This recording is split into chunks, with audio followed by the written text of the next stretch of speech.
Greetings, salutations, respect, and love. I am Scott. You're in the Prog Corner. It's a very solemn and somber morning for me, as I'm sure all of you people know who follow this channel and love prog rock. We lost the great Ray Shulman over the weekend. Apparently, he had been battling a long illness. He left behind his wife, Barbara, his older brothers, Derek and Phil. I guess Derek was with him at the very end, but man, oh man, what an incredible loss to the prog rock community. The great Ray Shulman, who I had as my number 6 bass player of all time. Only John Wetton, Chris Squire, Geddy Lee, Pekka Pajola, and John Wetton ranked ahead of him. He probably doesn't get nearly as much credit as he deserved because he was such a quiet guy. And his abilities beyond the bass guitar, he played acoustic guitar like a dream. Go on YouTube and check out those videos of him and Gary Green playing acoustic guitar together. He played the recorder. He played the trumpet like his dad. He played the violin. He played the viola. He sang. But he was one of the primary songwriters for Gentle Giant. He and Kerry Minnear were the two main songwriters. He was with them from the very beginning with the Simon Dupree and the Big Sound, so he got to play with Elton John. He was on that Moles, We Are the Moles, 45, that people in the UK thought was the Beatles. After Gentle Giant broke up, his brother Derek became a big-time executive, signing bands like Cinderella and Bon Jovi. Everybody knows that story, but Ray actually went on to become a producer, producing bands like the Sugar Cubes. He produced their first album, Trash Can Sinatras, the Sundays. Ray was born December 8th, 1949, and he left us March 30th. Yeah, he was 73 years old, and he was an absolute genius. There's no question about it. I am going to go through their discography as the title for this video implies in the thumbnail. We're going to be talking about the 10 greatest Gentle Giant songs, but what I'm going to do is just pick my favorite song off of each of their 11 albums. So yes, we're going to do 11, and we're going to start with the debut album from 1970. Oh, what a great debut this was. They hadn't really figured everything out yet, but there's some amazing tracks on here, including that opening Giant. I'm going to pick Alucard. I love the riff. I love the bluesiness of it with the brass behind it. It's just got a really good groove, and it spells Dracula backwards, so that's cool. The next year, they dropped their sophomore album, Acquiring the Taste. And what's my favorite song off here? Yeah, it's the opening track, Pantagruel's Nativity. Really cool soundscapes. This is a really odd album, the strangest record they ever made. Some people absolutely love this, consider it their masterpiece. I think they got better as they went along, but yeah, Acquiring the Taste, cool record, terrible album cover. Yeah, their third album came in 2 different flavors. Since it was the first record released in the U.S., they used the first album in the U.S. The first album cover in the U.K. was the Three Friends cover in the U.S. Very confusing.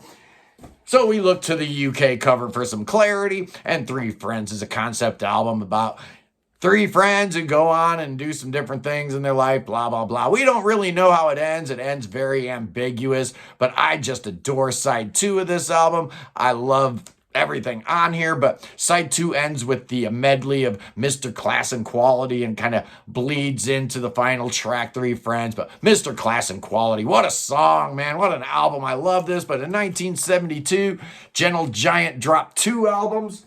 Oh, yes, they did. And again, with 2 different flavors. This band got no breaks here at all. Doesn't do you a favor when you've got an album on 2 sides of the Atlantic with 2 different album covers. The guy that did Cheech and Chong's Up in Smoke did this one. You know, the Octopus in a Jar for the U.S. market. And then in the U.K., you get Roger Dean.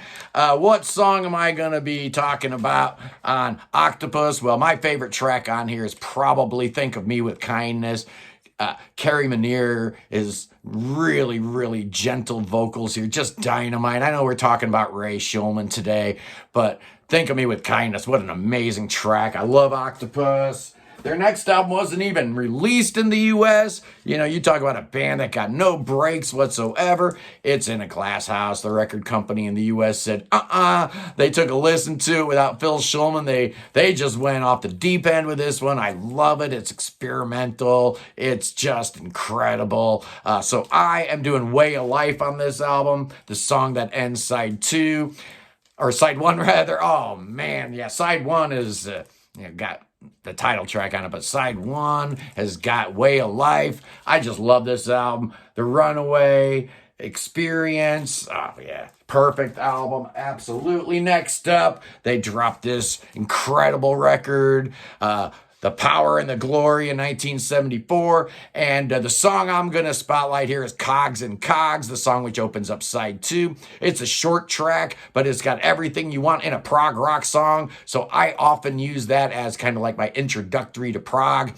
What is prog? What does it sound like? Play Cogs and Cogs for them. That'll give them a real good clue. Next up came my favorite album from Gentle Giant, 1975. Freehand. Everybody knows Just the Same and On Reflection, but the song that really gets me going is a song called Mobile. It's the last song on the album, and it's just a real good spotlight for Ray Shulman and his violin playing. It's got such a cool groove to it. I love that song. I love this album. Yeah, but that's the song we're talking about off of this one, Mobile. Just so great, ends the album. Yeah, and then they came up with the live album.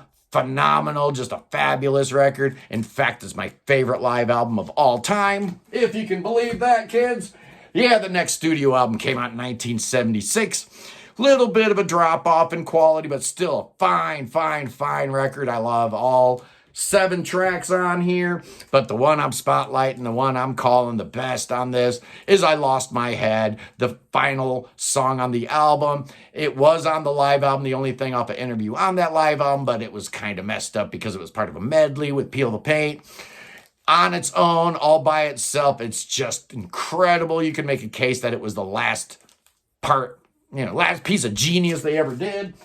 I don't know, because the next album here, definitely a drop off. Again, 1977's The Missing Piece. There's a couple real good songs on here. Everybody loves Memories of Old Days. I like it too. Side 2 is definitely better than side 1, but the album closes with For Nobody, and it's like that last gasp of prog rock that they had in them, and it's just a great song.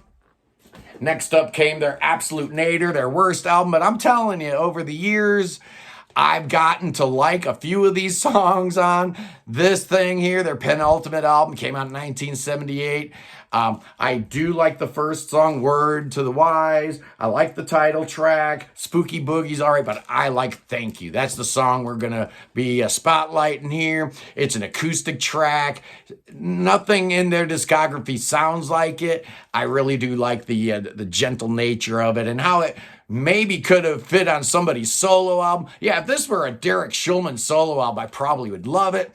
But being that it said Gentle Giant on there, I hated it. But it's actually not a bad record. And then in 1980, they dropped one more record, their final blast, and it's a great one. Civilian. I love this album. I love how they hide the word civilian in the Gentle Giant font. Very cool. But the song I love off of this one is Convenience, Clean and Easy. They were playing this on the radio in 1980. It really points to a very interesting possible direction that the band could have gone had they stayed together, but they decided to call it quits after this, which was an absolute shame, but they left us with 11 albums and a legacy of greatness that will never be matched. One of the greatest bands in the history of mankind absolutely was Gentle Giant. Ray Shulman, an absolute beast, an absolute monster. May you rest in peace, my friend. There will never be another like you. That is for sure. Anyway, work is getting real crazy here. I don't know what the rest of this week is going to look like. I don't know if I'm going to be able to do a whole lot this week. So we may have to put our Prog Around the World series on hold for a week. I hope not, but we'll see what happens. You never know. Things tend to work themselves out, don't they? Anyway, I'm Scott, and I love you guys. Peace in the Middle East, and God save the King. and Sarah Ferguson.